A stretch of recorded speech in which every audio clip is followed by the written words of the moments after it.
அதே மாதிரி திருவொற்றியூர் திருத்தலத்தில் மகிழடி சேவை என்கிற நிகழ்ச்சி ஒவ்வொரு ஆண்டும் சிறப்பாக நடைபெற்று வருகிறது. யாருக்காவது திருமண தடை இருந்தது அப்படின்னா ஒரு முறை அந்த மகிழடி சேவையில் கலந்து கொண்டு சுவாமியை தரிசனம் செய்து விட்டு வாருங்கள். ஏன்னா சுந்தரருக்கு திருமணம் நடக்கணும் அப்படின்றதுக்காக தூது போன இறைவன் இல்லையா அவர், நிச்சயமாக நம்முடைய வேண்டுதலையும் அவர் நிறைவேற்றி தருவார். மிகவும் சிறப்புக்குரிய திருத்தலம் திருவொற்றியூர் ஆதிபுரீஸ்வரர் திருத்தலம். பட்டினத்தடிகள் முக்தியடைந்த திருத்தலம் அதுதான்.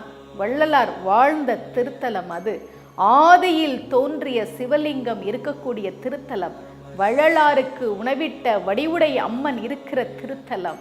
கவிச்சக்கரவர்த்தி கம்பனுக்கு கவிதை எழுதுவதற்காக ஒளி ஏந்திய வட்டப்பாறை அம்மன் இருக்கக்கூடிய திருத்தலம்.